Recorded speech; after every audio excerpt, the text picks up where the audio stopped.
Good evening, folks. This is Deb, and I'm back. I'm back because tomorrow is the WNBA trade deadline.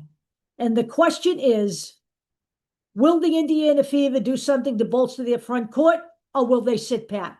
So I made a video maybe 2, 3 days ago about some names that were out there, namely Nyesha Hines Allen and Aaliyah Edwards. I'm not going to go through that again because I did it in one video and I gave you their stats and all of that. But I honestly do believe that their front court could use some help. Now, whether they choose to do that now is a whole other story. Okay. I don't know. They may choose to sit pat and live with who they have. The thing that concerns me about that is the way Stephanie White is using or not using and misusing Chloe Bibby. And I still don't understand the woman's logic behind her substitutions. Okay. So, do I think that the Fever would benefit from a new body up front? I absolutely do. And I know we're going to talk about Natasha Howard in a minute. Okay. I know we have Natasha Howard, but I have never been convinced that Natasha Howard was the right person to come to the Fever. Okay. I was never convinced that. I have immense respect for Natasha Howard. She's a great defensive player and she's great cutting to the basket. Okay. She is. But she is also a person who doesn't pass the ball. And it is evident on film that she has not passed the ball, not just to Caitlin Clark, but to Sophie Cunningham. And these players have been wide open when she has refused to pass the ball. That's a problem, okay? So there is a new third name that has come up as a potential trade target, okay? And the Sporting News refers to this person as a unicorn 3-time All-Star, and that is Sadu Sabally. And I got to tell you, I really like her as a player. I do. Now, I know she's had some drama where she is with the Phoenix Mercury. Okay, this is her first year there. It hasn't worked out. You know, she was benched in the second half of a game and then wasn't there for the next game due to personal reasons. But sometimes, and I'm just saying this because it's a fact, when players are going to be dealt, they are either taken out of the game or benched. And teams do this so that they don't get injured before the trade. So I don't know if that's what's going on here, but the player to be dealt to Phoenix for Sadu Sabally would be Natasha Howard and a number 2 pick in 2026. I would have no problem with that deal. No problem. Because Sadu Sabally is averaging 17.2 points, 6.7 rebounds, and 2.4 assists a game. In a situation where she has not had the opportunity to play the way she wanted because why? DeWanna Bonner went back there. Okay, so she's now playing behind Bonner. All right. Now, she has an expiring contract, which is it's a good thing. It works in the Fever's favor. Okay. And she's shooting 38% from the field and 28% from 3-point range. She is a 3-point shooter. Last year, she averaged 45%. So maybe in a new environment, she can recover that. She's not hitting well with the Mercury, but as I've said, there are extenuating circumstances there.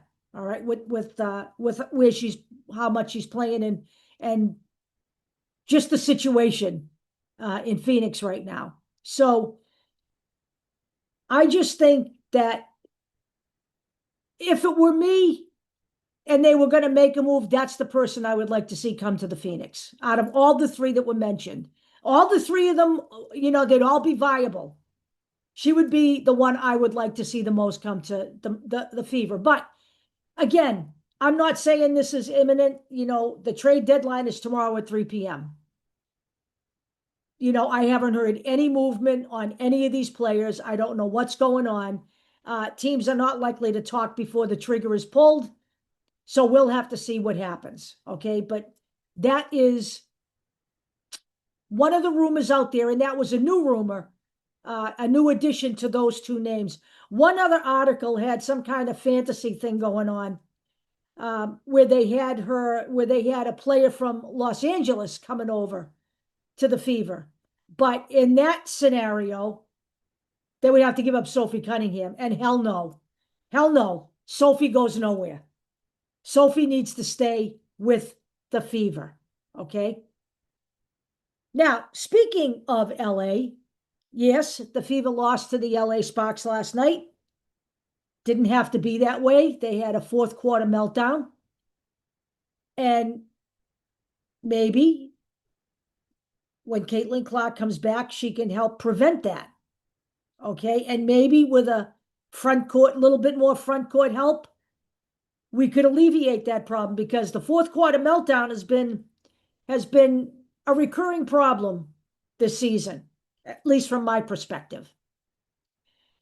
So, but the league has a bigger problem, because Dildo Gate continues on. Last night in LA, Sophie Cunningham was actually hit by one, thrown by a fan. And you know what? I have defended the fans endlessly.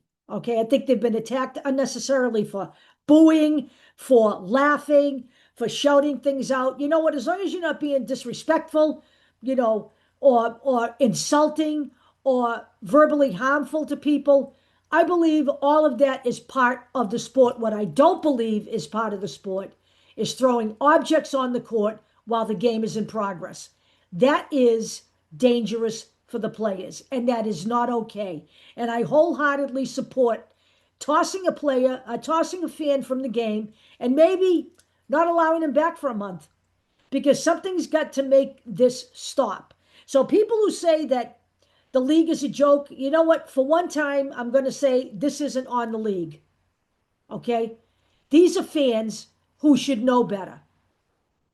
All right? It's unacceptable.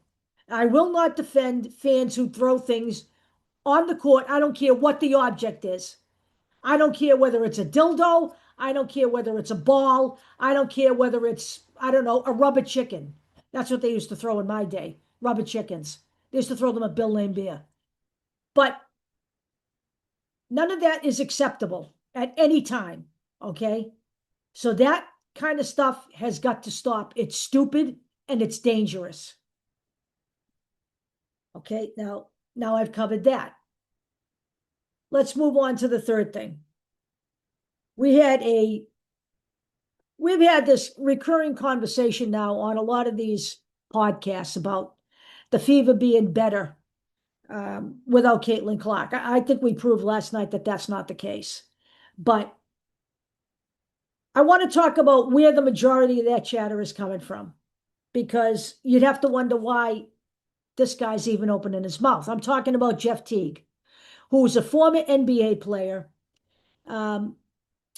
whose statistics are this: 12.1 points and 5.2 assists over 518 games. He was a point guard, and he bounced around between 4 or 5 teams for his career.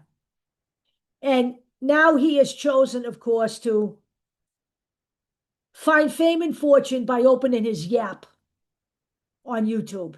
Now he's a podcaster.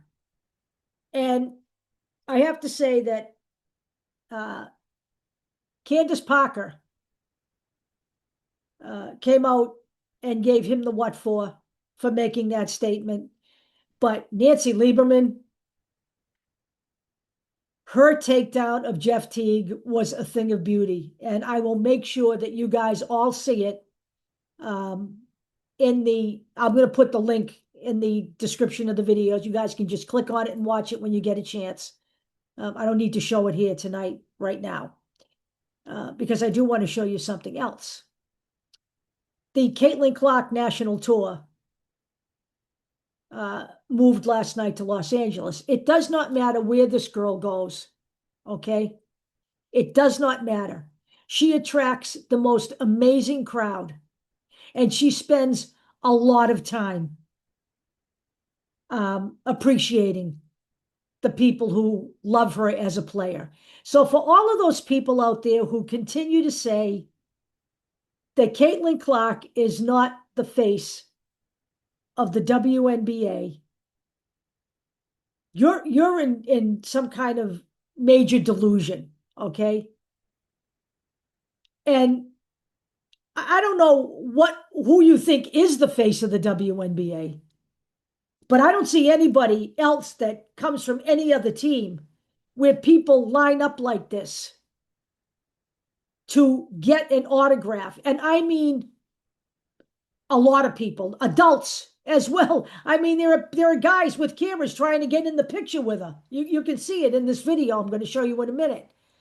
But the most amazing thing are the kids. It's so great to see the kids loving on her. And you know, there have been girls interviewed saying that she makes me want to play for the WNBA. And you know what? The WNBA ought to be embracing that. That's a great thing to think of kids, you know, who are young and in grammar school aspiring now to play in the WNBA. And I'm going to tell you something. One of my upcoming videos is going to be the effect that Caitlin Clark has had on basketball leagues for young kids, because it's been something to see. And I'm actually putting together a video on that right now. I don't know when I'm going to do it. It may be tomorrow. It may be Friday. But that is going to be one of my next videos. But let me just show you LA last night.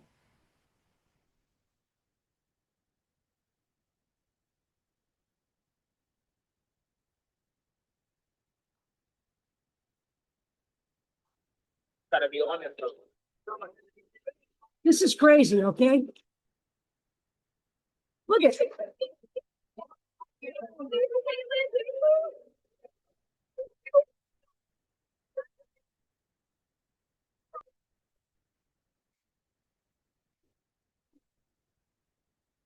I don't see this with any other player anywhere.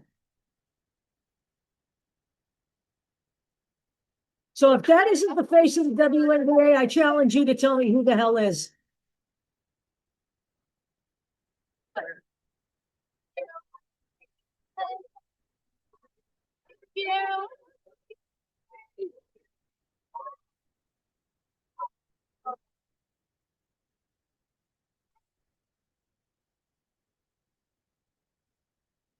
He just keeps going. It's just like the Energizer Bunny of autographs.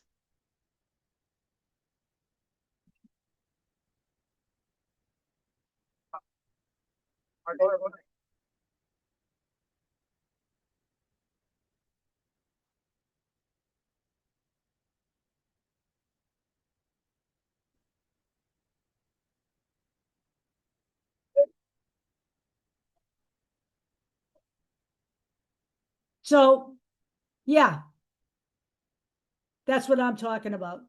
That is the person that is the face of the WNBA, okay? Until further notice. And you know what? The WNBA better get a clue pretty quickly and start thinking about capitalizing on this, because the Caitlin Clark effect, it's a real thing. I will talk to you guys later. I hope you have a great night. If anything comes up on the trade front, you know I'll be here tomorrow. The petition is at 300 signatures, almost 400 and counting. We need to keep it going. We need to keep it going. I'm going to start tonight putting it in places off of Facebook. I still have a lot of places to put it on Facebook. They're really picky about how much you post at any one time. So I'm going to give Facebook a rest tonight. I'm going to move off of Facebook and onto other venues. And I'm also going to start posting the petition in the comments in some of the YouTube video guys that I watch. And we'll see how we go from there. But again, it will be in this video when I post this. It will also always be in the posts that are on our YouTube channel. So please, guys, like the channel, subscribe if you haven't. Anything you can do to help us build that up helps the algorithm and gets us more views and maybe more signatures for the petition. I will talk to you guys tomorrow.